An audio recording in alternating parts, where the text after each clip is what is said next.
दर्शन करने वाले हैं।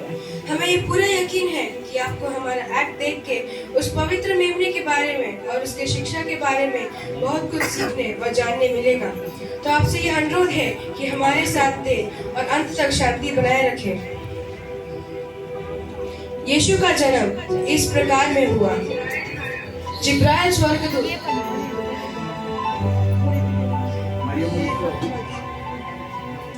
गलील के नासरत नगर में एक कुंवारी के पास भेजा गया।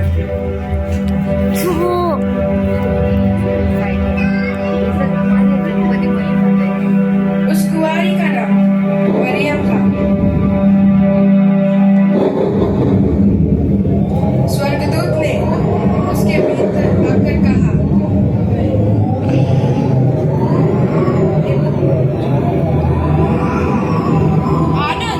जय तेरी ही हो, जिस पर ईश्वर का अनुग्रह हुआ है। प्रभु तेरे साथ है। मरियम अत्यंत घबरा गई। हे मरियम, भयभीत न हो, क्योंकि परमेश्वर का अनुग्रह तुझ पर हुआ है। देख, तू गर्भवती होगी और तेरा एक पुत्र उत्पन्न होगा। तू उसका नाम यीशु रखना। मरियम ने कहा, देख, मैं प्रभु की दासी, मुझे तेरे वचन के अनुसार हो।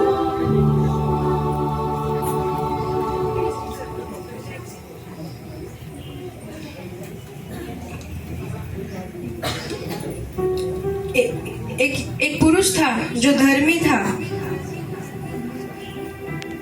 और उसका नाम यूसुफ था। उसका मंगनी मरियम के साथ हुआ था।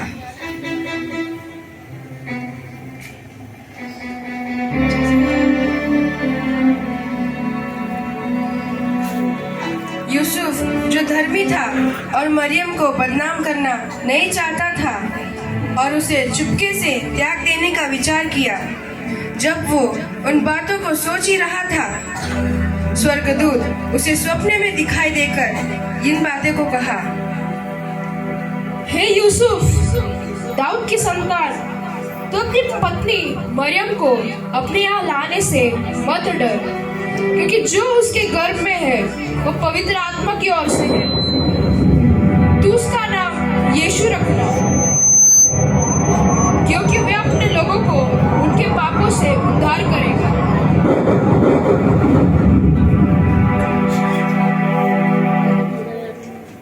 उन्हें रहने के लिए जगह न मिला, इसलिए यीशु का जन्म अस्तबल में हुआ और उसको उन्होंने चरनी में लिटा दिया।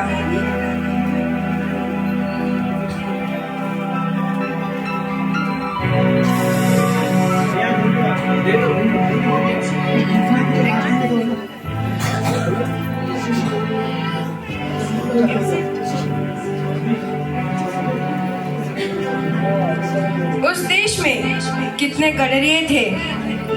गडरी आता चारों गडरी जो रात को मैदान में रहकर अपने झुंड का पहरा देते थे। प्रभु का एक दूत उनके पास खड़ा हुआ। स्वर्गदूत ने उनसे कहा,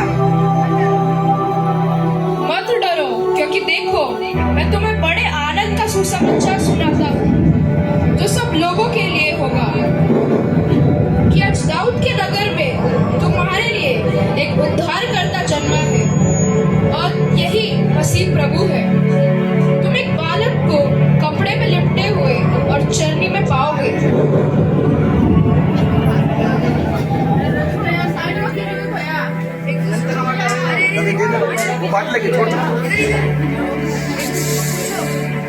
जब स्वर्गदूत उनके पास से चला गया तो चरवाहों ने आपस में कहा, आओ हम बैतलहम जाकर ये बात जो हुई है, जिसे प्रभु ने बताया है, देखें।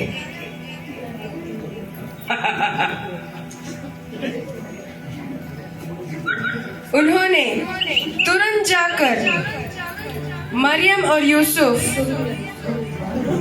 को और बालक को उस चरनी में पड़ा देखा।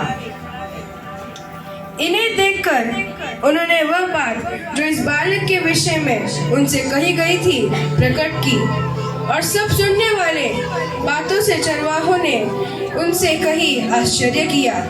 और चरवाहा जैसे उनसे कहा गया था वैसा ही सब सुनकर और देखकर परमेश्वर की महिमा और स्तुति करते हुए लौट गए।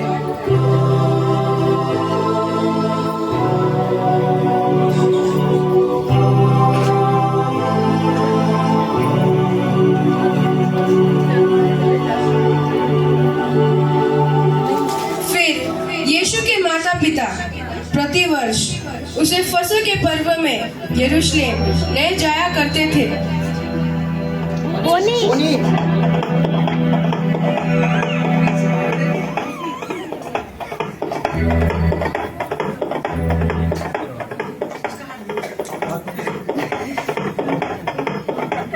जब यीशु 12 वर्ष का हुआ तो वो पर्व की रीति के अनुसार यरूशलेम को गए।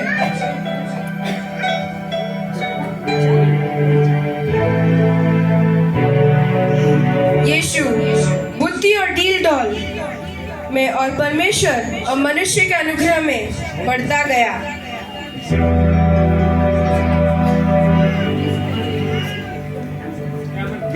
यौना के सारी टीम आ जाओ, सारे लोग आ जाओ, यौना के लोग।